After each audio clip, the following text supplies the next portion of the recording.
cabello de serpientes y una mirada que te convierte en piedra. Todos creemos que conocemos la historia de Medusa, el monstruo, pero ¿y si esa historia que nos contaron no es toda la verdad? ¿Y si el verdadero monstruo no era ella, sino los dioses a los que servía?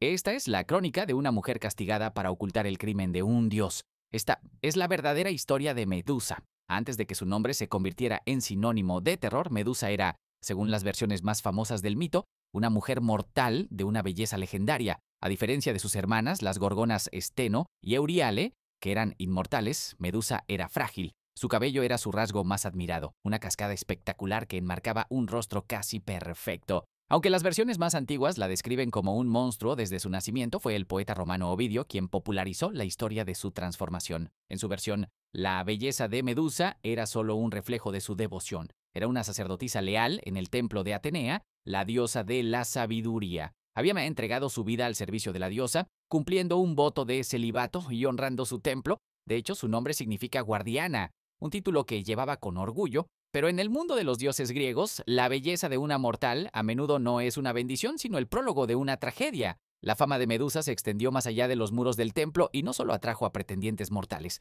Su belleza captó la atención de Poseidón, el dios de los mares, y cuando un dios olímpico desea algo, rara vez acepta un no por respuesta. Poseidón, cegado por el deseo, la acosó sin descanso. El enfrentamiento final ocurrió en el lugar más sagrado para Medusa, el suelo del templo de Atenea. Allí de donde había jurado su pureza, fue agredida por el dios. Aunque los textos antiguos usan palabras ambiguas como seducida o forzada, las interpretaciones modernas lo tienen claro. Esto no fue un romance, fue un acto de violencia de un dios contra una mortal indefensa en el corazón del templo de otra diosa. Cuando Atenea descubrió lo que había sucedido en su templo, su furia fue terrible. Pero esa furia no apuntó a su tío Poseidón, otro poderoso olímpico. Nombré en un giro de crueldad e injusticia que todavía hoy nos cuesta entender, Atenea culpó a la víctima. Toda su ira cayó sobre Medusa. El castigo fue brutal y completamente desproporcionado. Su hermoso cabello, que tanto había llamado la atención, se retorció hasta convertirse en un nido de serpientes venenosas. Su rostro se desfiguró,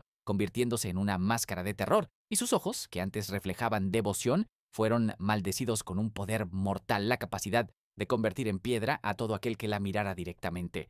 Así la mujer que había sido la guardiana fue transformada en la encarnación del miedo. Desterrada del mundo que conocía, Medusa fue obligada a exiliarse en una cueva remota. La mujer devota ya no existía. En su lugar había un monstruo temido, una leyenda para asustar a los niños y una advertencia para los héroes. Imagina su soledad. Su única compañía era el siseo constante de su cabello y un jardín de estatuas de piedra, los restos de los desafortunados que alguna vez se cruzaron en su camino. Su maldición era su propia prisión. La condenaba a estar sola, pero también la convertía en una amenaza para cualquiera que se acercara, incluso sin malas intenciones. Su mirada, ahora un arma, le robó cualquier posibilidad de conectar con otro ser vivo, encerrándola en un infierno de aislamiento y dolor. La tragedia de Medusa terminaría, como no, con la llegada de un héroe. Perseo, un semidios, con la misión de conseguir su cabeza para demostrar su valor, pero no nos engañemos, esto no fue una cacería justa. Los mismos dioses que la habían condenado ahora ayudaban a destruirla. La propia Atenea, la arquitecta de su miseria, le dio a Perseo un escudo pulido como un espejo para que pudiera ver su reflejo sin mirarla a los ojos. Guiado por los dioses, Perseo la encontró dormida en su cueva. No hubo una batalla épica, no hubo un combate honorable. El héroe le cortó la cabeza así a una mujer mientras dormía.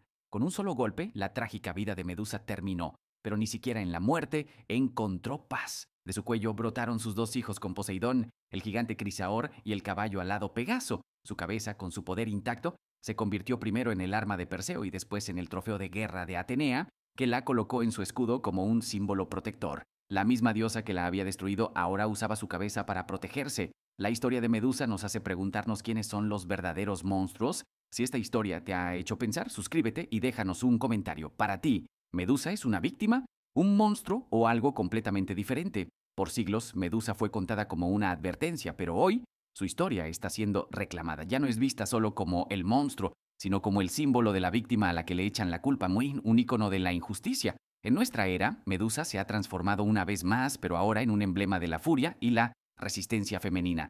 Su imagen, que antes causaba terror, hoy es un símbolo de poder para las sobrevivientes, una guardiana que convierte su propio dolor en un arma para defenderse. Su mito nos recuerda que las mejores historias no son de monstruos y héroes, sino de justicia, de poder y de cómo podemos reinterpretar el dolor para encontrar la fuerza.